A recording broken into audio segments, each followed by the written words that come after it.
Vale. Bienvenidos a un nuevo episodio de estas conversaciones entre colegas, entre expertos.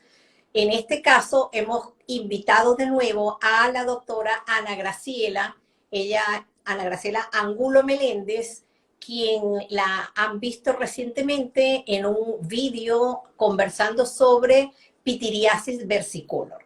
La doctora es egresada de la Universidad Central de Venezuela en Caracas, Venezuela, por supuesto, donde realizó estudios de medicina, pediatría y se tituló como dermatólogo en el Instituto de Biomedicina, Universidad Central de Venezuela. Y además ella ha hecho pasantías de dermatología pediátrica en Italia con el doctor Carlos Gelmetti y también tiene un diplomado en micología con el maestro Roberto Arena, todo por la Universidad Nacional Autónoma de México. Ana Graciela está trabajando aquí y es experta entonces en el tema que vamos a conversar hoy, que es esa caspa que atormenta a los adolescentes, atormenta a los padres de los niños pequeñitos, porque vamos a ver que puede sucederse en todas las edades y que muchas veces ustedes se desesperan y para nosotros es frustrante cuando van y nos dicen, doctora, lo que usted me indicó no me sirve para nada. Aquí estoy otra vez, cúreme la caspa, sobre todo cuando estamos comenzando los meses de frío, el invierno, que la dermatitis seborreica, la dermatitis atópica y la psoriasis, que son ahí Psoriasis. como que primas hermanas, se exacerban. Entonces, bienvenidos todos y dinos, vamos a tratar de definir, porque muchas veces tú les dices dermatitis seborreica y dicen, es que me dijeron que era caspa, doctora. ¿Cuál es la diferencia o cómo es el concepto?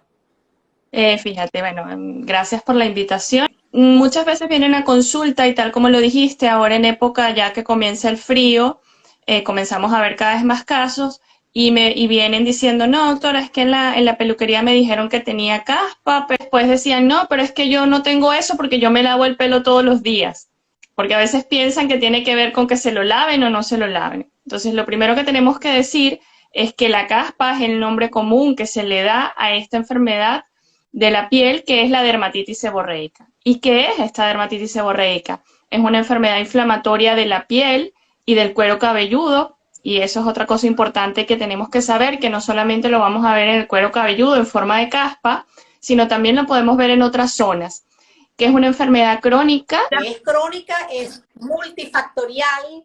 Es ¿Y crónica, a qué se debe la dermatitis? hay múltiples causas, hay desde factores genéticos, sabemos de personas cuyos familiares tienen la dermatitis seborreica también, o sea que hay un factor hereditario, hay factores biológicos. ¿Qué quiere decir esto? Que hay ciertos microorganismos que viven y conviven en nuestra piel y en nuestro cuero cabelludo y que cuando el sistema inmunológico se altera un poco, estos microorganismos se aprovechan y desarrollan enfermedades, como lo vimos en el slide anterior con pitiriasis versicolor, que el honguito estaba presente, vivía con nosotros y con alteraciones de la piel él se expresaba. También sabemos que en dermatitis seborreica está presente la malacercia y cuando hay esas alteraciones inmunológicas, pues se expresa. Y otro factor importante que es desencadenante o causante de la dermatitis seborreica, el estrés. Y se han hecho varios estudios donde se ha demostrado que pacientes en épocas de estrés pues tienen más dermatitis seborreica, porque esto está relacionado mucho con el sistema inmunológico y con el sistema inmunológico de la piel, que se altera un poco y expresa muchas enfermedades y una de ellas es la dermatitis seborreica. Sí, por cierto, hay un trabajo español que habla que el 90% de los que se incluyeron en el trabajo hacían referencia a que tenían un aumento, una exacerbación o una intensificación de la dermatitis seborreica cuando estaban sometidos a situaciones estresantes de vida. De estrés o de Y ansiedad. eso porque sabemos que existen receptores sobre todo de hormonas, y recuerden que cuando estamos estresados, como está en nuestro canal, donde después van a poder ver de nuevo este vídeo, existen factores estresantes que actúan sobre las hormonas actúan sobre estos receptores que están allí en esas glándulas que provocan el sebo, se altera la microflora, como Claro. decía Ana Graciela, y prolifera este hongo, la malacesia, además de otro desequilibrio, que es lo que llamamos, y está en boga ahora, que es el bioma de nuestra piel. Entonces son factores bastante interesantes y no solamente es el estrés físico, como le decíamos en el vídeo de pitiriasis versicolor, sino el estrés emocional, pero también el estrés cuando nos lavamos demasiado, cuando utilizamos agentes irritantes. ¿Qué más? Bueno, y también factores ambientales, como lo estábamos describiendo. El frío, incluso la radiación ultravioleta puede exacerbar o puede alterar todos estos factores de la piel y por eso en esta época de frío, aquí en esta parte del mundo donde vamos a empezar ya el otoño-invierno, comenzamos a ver más casos de dermatitis seborreica. Y por supuesto también factores del sistema inmunológico propio de la persona o incluso ciertas enfermedades. Está descrito que pacientes con Parkinson tienen mayor probabilidad de tener dermatitis seborreica. Y eso va Con también... Parkinson y otros trastornos neurológicos, se cree que no solamente ahí tenga que ver la genética, porque también sabemos que la genética influye para que la gente padezca estas enfermedades, sino en algunos tratamientos que se utilizan para tratar estos, que pueden exacerbar la presencia y que no se nos quede por fuera. Hay que estar alerta porque así como pareciera a veces una simple caspita, se puede relacionar con el síndrome de inmunodeficiencia adquirida, con el SIDA, que también permite que proliferen. Pero y como lo hablamos también en el otro live, que a veces cuando vemos dermatitis seborreicas muy severas, una de las cosas que pensamos es si eso puede ser la primera manifestación o lo que nos alerta para poder hacer el diagnóstico. Que a veces creemos que no, pero a veces la piel nos avisa de primera instancia de alguna enfermedad interna y eso es importante que todo el mundo lo sepa porque la gente piensa que es solo la piel, pero la piel habla de muchas cosas internas y no todo el mundo lo sabe.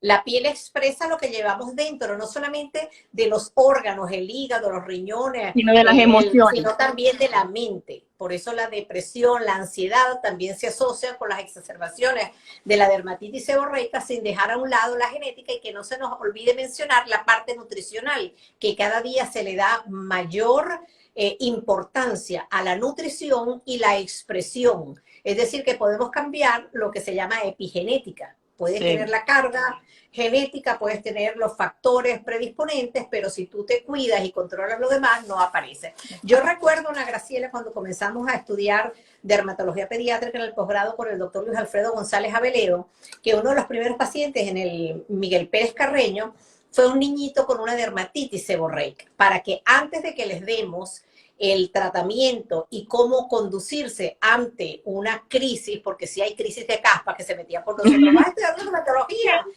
haz terapia intensiva, que es más importante. Eso denota que no se sabe la importancia de la piel y todo lo que sí. Entonces, les comento esto para que hablemos unos 3 minutitos sobre la dermatitis seborreica del recién nacido y lactante, porque se nos presentó un caso de un bebé en su primer año de vida, y era un bebé completamente rojo, un bebé que tenía descamación en el cuero cabelludo, que recuerden que en los niños se llama costra láctea, cuando afecta aquí solamente, que es muy frecuente, pasajero, y a veces ni siquiera tratamos y ustedes ni siquiera consultan, pero este niñito estaba completamente rojo, estaba descamando, incluso tenía una blefaroconjuntivitis, es decir, blefaritis, inflamación de los párpados, e incluso de la conjuntiva, tenía descamación a nivel de los pliegues y eso resumante. Entonces entra en juego la Candida albicans, que la tenemos en el intestino, y como es un bebé pequeñito, pues esas bacterias, esos hongos van a todas partes. Y muchas veces es importante que lo sepan que se puede confundir con una infección bacteriana y se maltrata al paciente indicando antibióticos cuando realmente estamos ante la presencia de una dermatitis seborreica del lactante. ¿Qué comentarios puedes hacernos al respecto? Tú que hiciste una pasantía de dermatología. Bueno, recordar esto, que en los niños pequeños, que la dermatitis seborreica podemos verlo desde edades muy tempranas, como en los primeros meses de vida, tal como describes este caso, hasta en el adulto, y que las manifestaciones también van a ir variando. Fíjate que en los niños pequeños, tal como lo describes, esa descamación en cuero cabelludo y esa es lo que llamamos la costra láctea, pero también pueden tener en la zona facial, en el área supraciliar, así encima de los ojitos, en la Y cara, aquí, en aquí en los los pliegues. pliegues nasogenianos, así como los También, y niños como lo dices, en los pliegues de las axilas, incluso en la parte del área genital, en los pliegues aquí de la ingle, y entonces a veces se confunden con dermatitis del área del pañal. sí, y es importante saberlo porque tenemos que hacer diagnósticos diferenciales con otras enfermedades graves del recién nacido que también se presentan igual, enfermedades bacterianas o enfermedades inmunológicas, y esa es la importancia de poder hacer el diagnóstico diferencial. Incluso pacientes con dermatitis atópicas también pueden debutar con estas manifestaciones que son similares, entonces por eso es importante poder hacer el diagnóstico diferencial, llegar al diagnóstico que es para poder tratarlo de forma adecuada. También en los niños pequeñitos hay un síndrome con un nombre raro que pues no vale la pena mencionar, que también tienen esta dermatitis seborreica severa y tienen otras alteraciones, diarreas, trastornos nutricionales. Entonces todo esto es importante que lo sepamos para poder llegar al diagnóstico y por supuesto ante este tipo de manifestaciones acudir al médico. Y recordar que si bien el título del live es eso, la caspa, que va más allá de solamente esa descamación en el cuero cabelludo, que puede ser ese eritema, esa cara roja, ese cuerpito rojo y esa descamación también generalizada. Entonces, para concluir y pasar a la parte de los adultos, que sé que la mayoría están interesados en la caspa del adolescente y del adulto mayor, del adulto joven, eh, en niños pueden presentar esas escamas grasosientas, adherentes, que pueden ser blanquecinas o pueden ser amarillas, que no suelen tumbar el cabello, pero que a veces las madres que se ponen y se empeñan en vez de reblandecer la zona con algún aceite, con la indicación que le dé su médico que existen productos especiales de farmacia, arrancan el trozo de cabello del bebecito, pero que no tiene ninguna significación. Sin embargo, si usted tiene un bebé de menos de 6 meses, sobre todo menor de 4, menor de 2 meses, y nota, sí, y nota que está rojo, que se está descamando, que le descaman las orejas, que tiene descamación en el cuello, que tiene descamación centrofacial, que está en los pliegues, está en la parte de la ingle, consulte, porque incluso no lo comentamos, la histiocitosis de células de Langerhans, del cual También puede tuvimos ser. un caso impresionante en el Hospital Central de Maracay, y había comenzado así y llevaba meses de sitio en sitio sin ser detectado. Entonces, mejor consulten y recordar el caso que comentaba la doctora de la eritrodermia seborreica de Leiner, si mal no recuerdo, que es una inmunodeficiencia por una alteración, que eso también tuvimos casos, y con eso el doctor González Aveledo nos aplazaba, como dicen en Venezuela, nos raspaba, porque nos presentó un casito, y eso se debe a una deficiencia del complemento, del C5, del complemento, con diarrea, como decía Ana María, entonces, Ana Graciela, entonces estén pendientes. Tratamiento muy simple, y sobre todo pueden ver un vídeo sobre la dermatitis del área del pañal o dermatitis por pañal en el canal de YouTube de Piel a Piel, que les invito a suscribirse, donde hablamos cómo deben ser los baños, que también influyen, qué productos utilizar, cómo debe ser la higiene del bebé. Bueno, en los adultos, lo que de forma más habitual vemos, y vamos a empezar después lo que acabamos de hablar en los niños pequeños, también en los niños ya los escolares o en los preescolares podemos ver lo de la blefaritis, que es esa caspita en las pestañas, que muchas veces las madres consultan por esa angustiada, a veces han ido al oftalmólogo y pues no está muy orientada. Es decir, que esa pequeña caspita también puede estar en los ojos, entonces esa puede ser una manifestación y la vemos principalmente en eso, en preescolares y en escolares. Ya después, cuando vamos avanzando en las etapas de la vida, en la adolescencia, fundamentalmente lo vamos a ver en cuero cabelludo. Eso también tiene que ver, recordemos que esta es una enfermedad inflamatoria donde está implicada la glándula sebácea, que es la glándula que produce la grasa. Entonces, en aquellas zonas donde tenemos más glándulas de estas y se produce más grasa, es donde vamos a ver la dermatitis seborreica. Entonces, en el cuero cabelludo, inicialmente, o las formas más leves de caspa o de dermatitis seborreica, es solamente esa descamación. Pero en los adolescentes, yo he tenido pues algunos casos, incluso pueden hacerse grandes costras que llegan a tener heridas porque eso pica mucho, da mucho prurito, ellos se desesperan, se rascan y entonces eso hace que se forme más costra. Entonces es importante consultar y en este sentido también hacer el diagnóstico diferencial con otra enfermedad que podemos tener así, similar en cuero cabelludo, que es la psoriasis. Entonces es importantísimo Ajá, la psoriasis. consultar. Entonces va desde solamente esa pequeña descamación que pues acudiendo a tu dermatólogo te va a poder decir cuál es el tratamiento más adecuado y con algún champú, que pues después podemos nombrar algunos componentes que tienen estos champús, pudiese ser suficiente en ocasiones. Si es más esa costra o si hay algo más, pues necesitaremos un tratamiento adicional.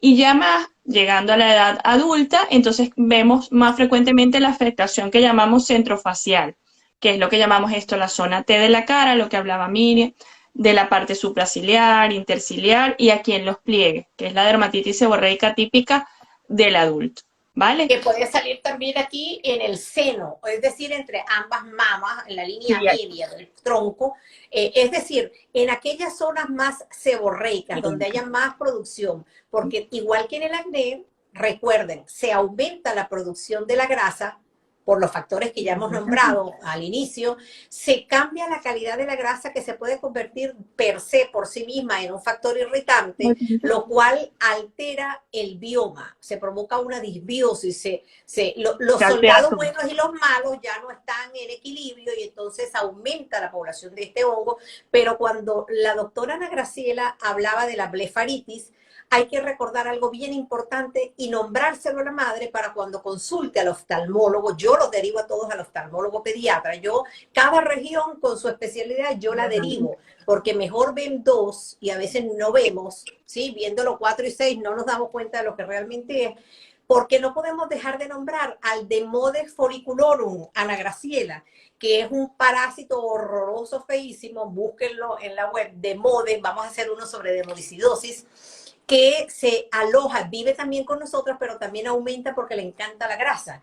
Y entonces se mete en el folículo donde está, en el orificio donde, donde sale la pestaña y provoca esas reacciones severas con los famosos orzuelos que son recurrentes y eso hay que alertar al paciente cuando uno lo deriva al oftalmólogo para que el oftalmólogo con sus lentes especiales lo pueda detectar.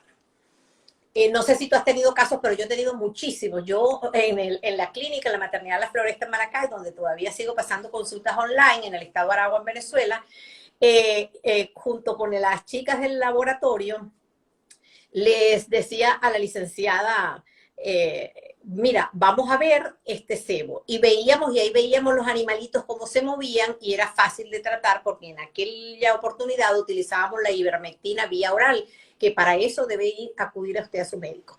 ¿Qué tratamiento? Ya de forma que nuestros oyentes que tienen esa caspa, que ya sabemos que es crónica, recurrente, que no se cura, pero se controla, ¿qué medidas, qué les podemos recomendar para que alivien? Porque si bien no se cura, se controla y podemos evitar tenerla con nosotros activa. Bueno.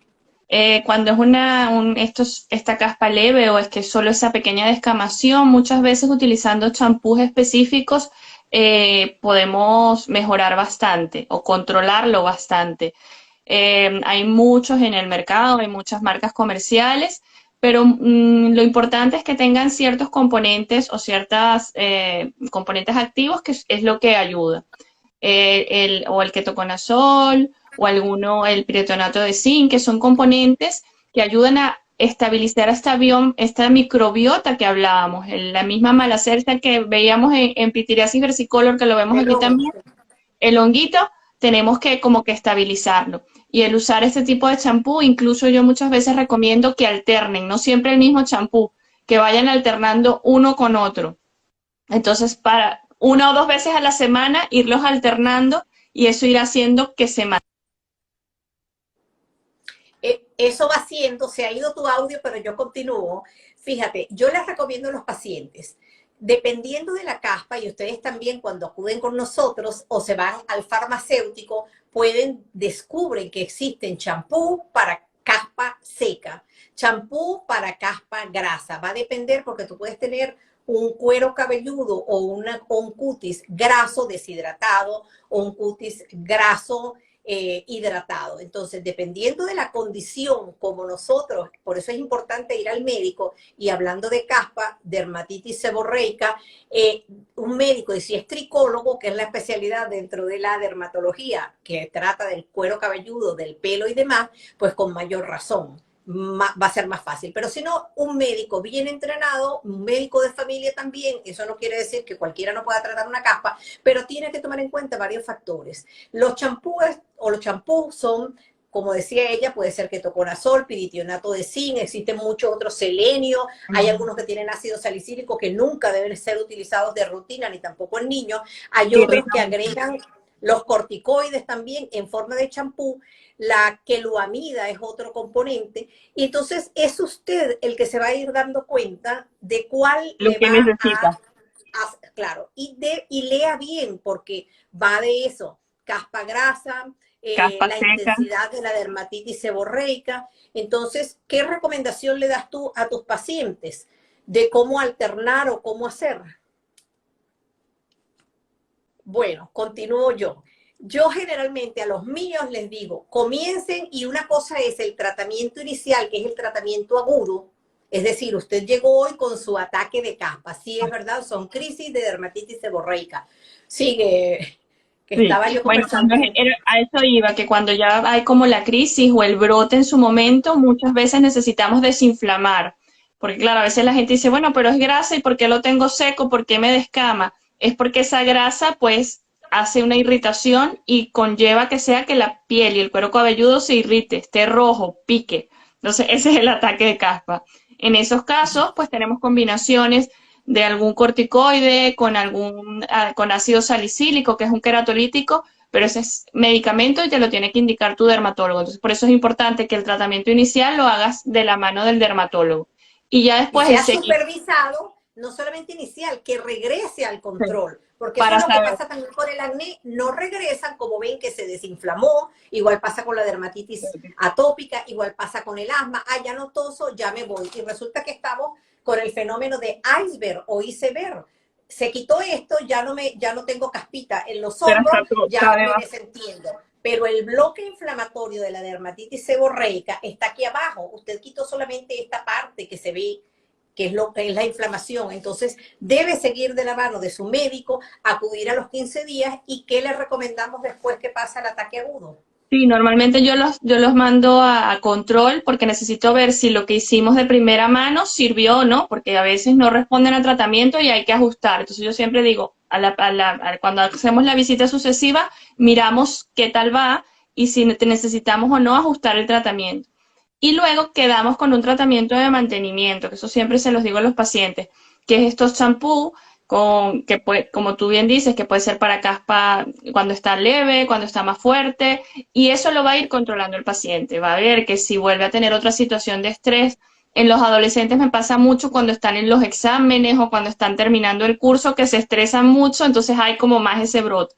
Entonces yo le digo, mira, es posible que te vuelva a pasar y como que ya el mismo paciente se va como que autorregulando y no se desespera, porque a veces viene y dice, es que me curé y me volvió a salir. Entonces siempre les explico que no es que se cura, se controla y vamos de la mano. Y a veces, si llega un momento que este champú de mantenimiento no va bien, pues siempre tenemos alternativa de ir haciendo cambios a uno que le vaya mejor o poniendo alguno más fuerte o menos fuerte, y eso lo va a ir dando la misma dinámica del paciente.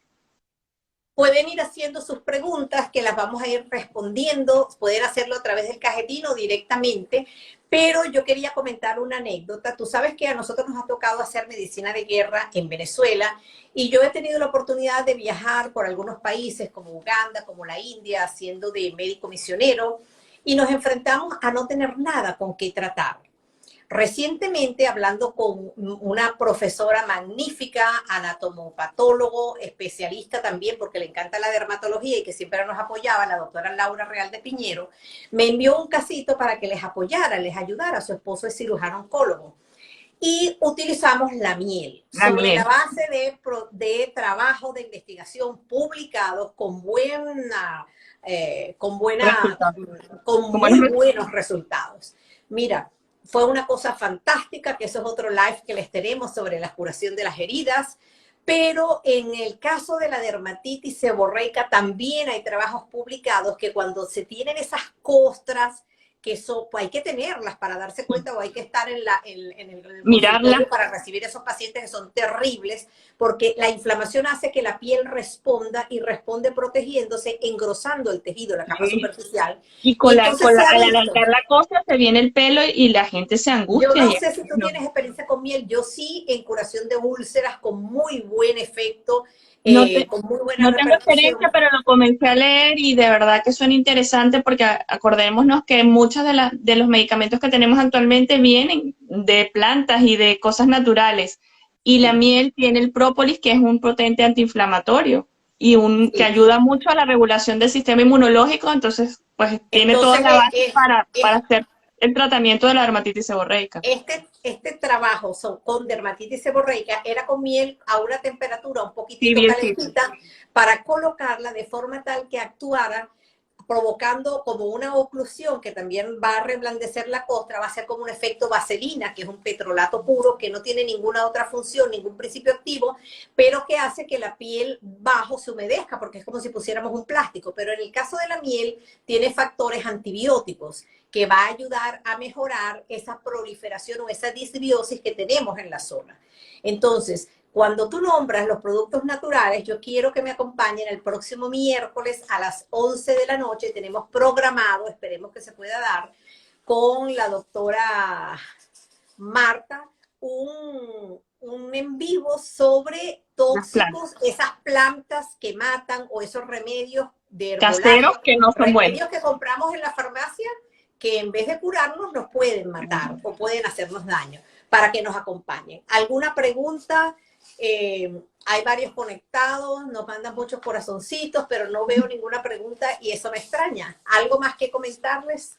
No, bueno, creo Respecto, que ¿se pega la caspa? ¿Cómo hacemos con el peine? ¿Cómo manejamos eso? ¿Se cae el cabello?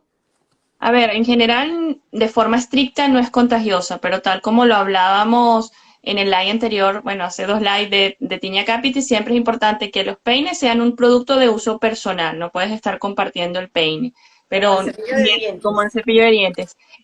Pero no quiere decir que se contagie, como dijimos, tienes de múltiples factores, y si bien está implicado este pequeño honguito, la malacesia, es nuestro honguito, no solo vamos a contagiar a los demás, pero de entrada decimos que pues no es adecuado estar compartiendo utensilios personales como es el peine o el cepillo para peinarse. Se cae el pelo, sí, hay las costras muy grandes y lo arrancas, pero no es una alopecia de las que llamamos cicatrizal, que no va a volver a salir, sino normalmente, a menos que sea un proceso inflamatorio muy importante que deje como esa marca, pero en general no tiene por qué dejar que no, o sea, una alopecia que no sea recuperable. En general, eso. Teresa nos pregunta si, dice que excelente explicación, que si la dieta está involucrada en esta dermatitis. Bueno, cada vez más se habla de lo que se llama la microbiota intestinal y la relación entre todo lo que pasa en intestino, la parte mental y la parte de piel también. Recientemente estuve revisando y directamente algo con dermatitis seborreica no, pero bueno, sabemos que aquellos alimentos que puedan alterar el pH de la piel o que haya un cambio en ese pH de la piel, pues puede influir en que se exacerbe un poco la dermatitis seborreica. Yo tuve oportunidad de permanecer durante 3 meses en un entrenamiento en un hospital en Georgia, en Wildwood, donde la base de la alimentación era completamente orgánica, sana, natural, balanceada, y se quitaban todos los azúcares, todos aquellos alimentos que sabemos que son proinflamatorios, que aumentan la inflamación y que incluso los pacientes con cáncer hoy en día sabemos que no debemos utilizar. Y aunque hay pocos estudios, sí hay estudios, igual como en el acné, que En el acné, demuestran que una dieta libre de por lo menos los lácteos, los azúcares refinados, las golosinas, las chuches, los refrescos, que no deberíamos consumirlo, no porque tengamos dermatitis atópica, sino que en sino ningún por en general. momento. Sí, lo que pasa es que lo predicamos y no lo No lo ponemos en cumplimos. práctica. Sí. No deberíamos consumirlo y sí que hay trabajos reportados con cierta mejoría de las condiciones. Y yo lo vi, yo lo presencié, que los pacientes después de 2 o 3 meses mejoraban completamente en muchísimos aspectos. Eso no se va a ver con que tú dejes una semana de consumirlos. El cuerpo tiene que depurarse. Y también en las dermatitis eczematosas, como la psoriasis, la dermatitis atópica, incluso en el acné, en ocasiones se utilizan factores inmunológicos o que, esa no es la palabra, lo que pasa es que Los probióticos. Los probióticos y zinc, selenio, magnesio, biotina, que inmunomoduladores. Exactamente, inmunomoduladores. En un en vivo también que hicimos para hablar de las alopecias del cuero cabelludo, hablábamos sobre la necesidad de utilizarlos o no.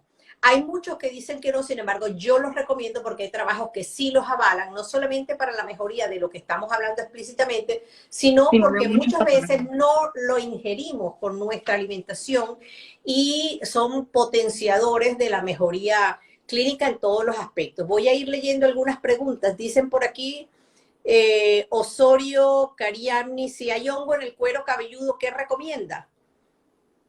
Lo que pasa es que el hongo en el cuero cabelludo hay que ver, es lo que habíamos hablado anteriormente, si es una tiña capitis y si es, como habíamos dicho, que a veces puede ser por los animales o contagiado de persona a persona, capaz de producir enfermedad, o sencillamente es este honguito que es la malacesia que vive con nosotros y sencillamente está en equilibrio.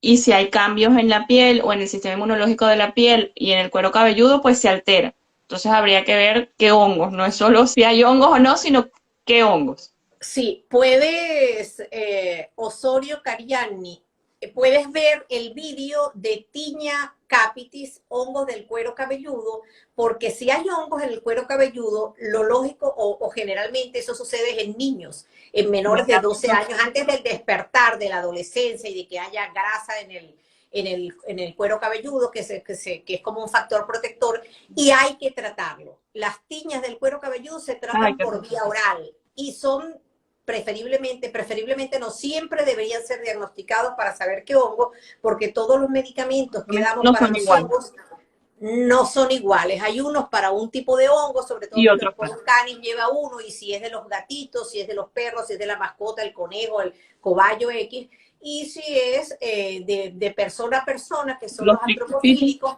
o si es un geofílico, o sea que es muy importante hacer el diagnóstico con un cultivo. Pero pueden ver eso lo hablamos en que está en nuestro canal de Piel a Piel, una sola palabra, que los invito a que nos acompañen y nos sigan. Pregunta, ¿y se recomienda llevar peine a la peluquería? ¿Son fuentes de contagio? Excelente pregunta, Nelly Nieto.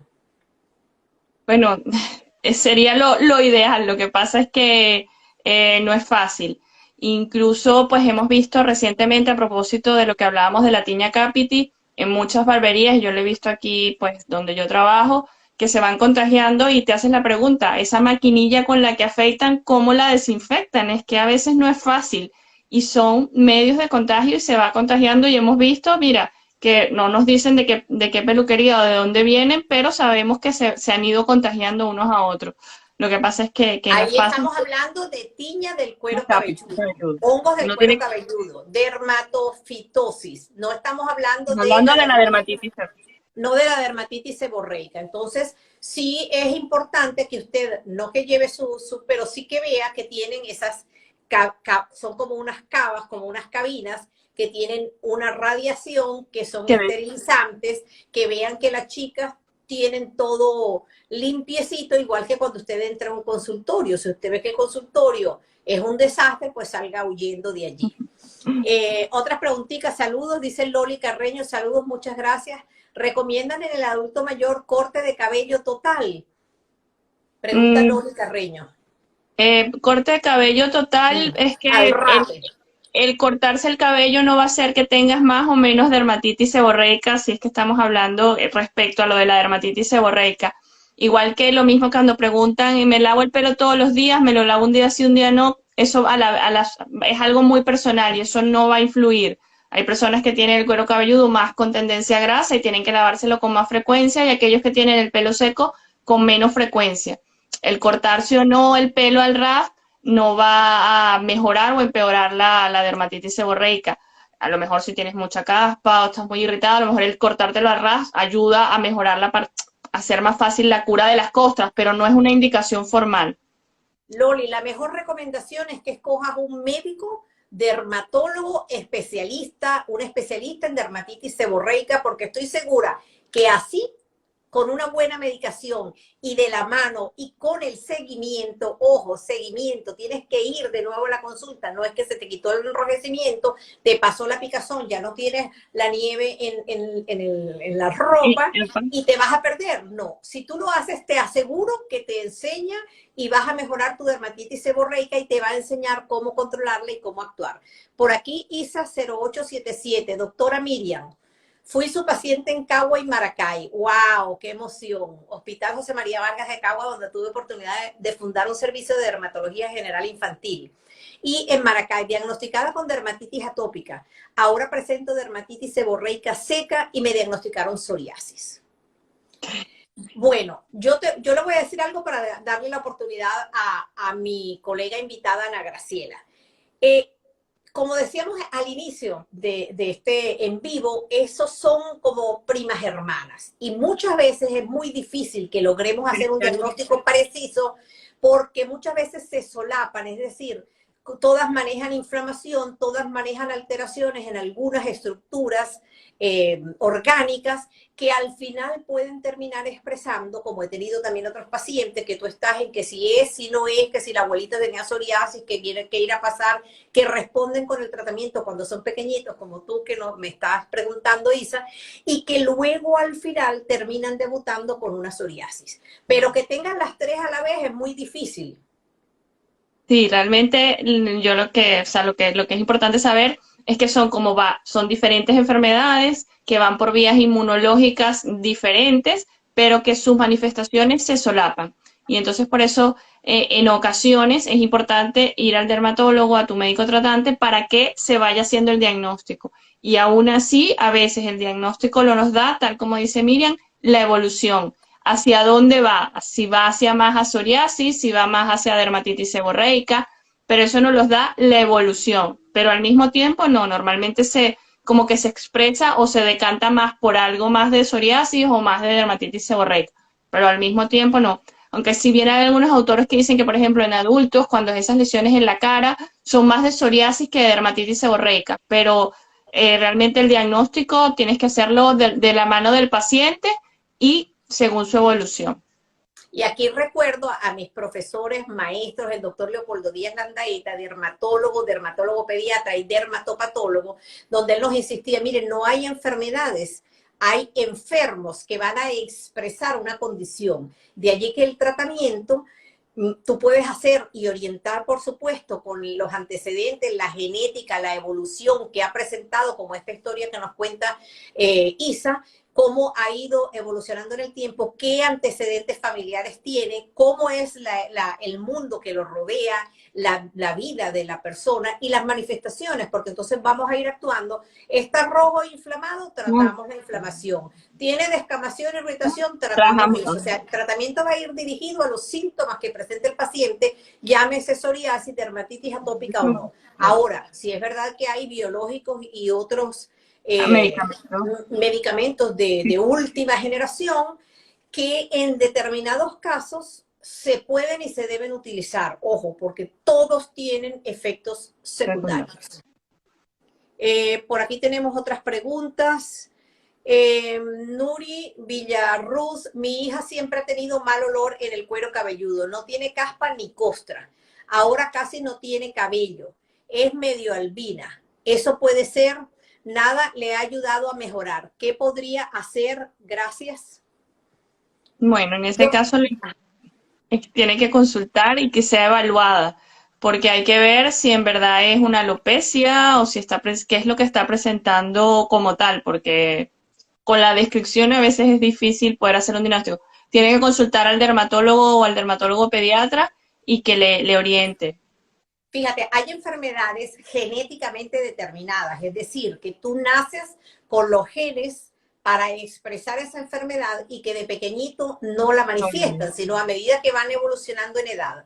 Generalmente el mal olor de la piel, el mal olor, llámese el olor aquí a la bromidrosis, el violín, ¿sabes? Esos olores horrorosos. O esos olores que a veces tenemos en los niños con ictiosis, es decir, una enfermedad genéticamente determinada que altera la evolución o el crecimiento de las células en la piel y hacen que queden adheridas. Y al estar adheridas es como si yo dejara allí un abono, un cultivo, ¿sí? De cualquier cosa. Y entonces ahí esto tengo un montón de capas que no sean y húmedas, resumantes, aguaditas, y entonces las bacterias van allí aumentando las colonias de bacterias y es lo que da ese olor pútrido. En algunas enfermedades que se llaman ictiosis. Entonces, claro, habría que valorarla y si casi no tiene cuero cabelludo es porque haya habido un proceso inflamatorio que está haciendo que se caiga el pelo o que no crezca más, está dañando el folículo piloso. Yo considero que debería ser vista por el pediatra, el dermatólogo pediatra, el genetista o geneticista en algunas otras partes, y el inmunólogo también, el nutricionista, pero debe ser evaluada por un equipo multidisciplinario. Sí. Cualquier cosa, pues nos puedes contactar por privado. Por aquí saluda ABCCO03. Hola, saludo, te conocí en el Instituto de Biomedicina, muy dedicada, inteligente, me alegro saber de ti. Eso lo pone Aymara. Si era el Instituto de Biomedicina, me imagino que serías tú. Nosotras pasamos por el Instituto de Biomedicina hasta que con Viti y Rondon Lugo nos pusieron un alto y nos dijeron adiós, chicas, y no nos aceptaron más. Eso lo tengo para mi libro de Historia de la Dermatología Pediátrica en Venezuela. Yo pude pasar allí con el doctor Ricardo Pérez Alfonso y con el doctor... que los hijos están ahora aquí, muy excelentes. Piquero, el doctor Piquero, excelentísimos. Por aquí tengo dos preguntitas. Dice, ¿qué champú recomiendas para niños? Hola. Bueno, se fue. Ajá. ¿Qué champú recomiendas para niños? Yo recomiendo el ketoconazol. Pasa que si ustedes me están escuchando desde Latinoamérica, en Venezuela y otros países pueden comprar el champú de ketoconazol a concentración del 2%, que generalmente es el que recomendamos, over the counter, o sea, OTC. Sin receta, sin receta. Exacto, arriba del mostrador, o sea, que lo puedes pedir y te lo venden. Pero aquí en España necesitas receta médica y sí que lo podemos utilizar, se recomienda, se deja, pero existen muchísimos otros que los puedes comprar sin receta, pero tienes que asesorarte con tu pediatra preferiblemente, porque dependiendo de lo que veamos en el cuero cabelludo es que te vamos a recomendar el producto específico.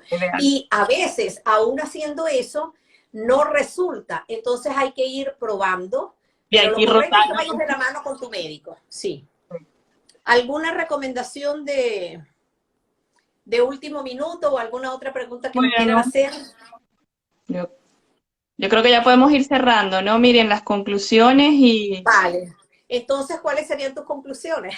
Bueno, que la caspa o la dermatitis seborreica, que es el nombre de la enfermedad desde el punto de vista médico, es una enfermedad inflamatoria, tiene que ver con la glándula de grasa y el desequilibrio pues de la microbiota, es una enfermedad multifactorial que puede ir desde muy leve, solamente con esa pequeña caspita, hasta enfermedad pues mucho más grave que afecte de forma general la piel del paciente, y que siempre es importante consultar a tu médico, a tu dermatólogo, a tu pediatra, para que te asesore y te haga el diagnóstico y el plan de tratamiento adecuado para lo que se está presentando en ese momento.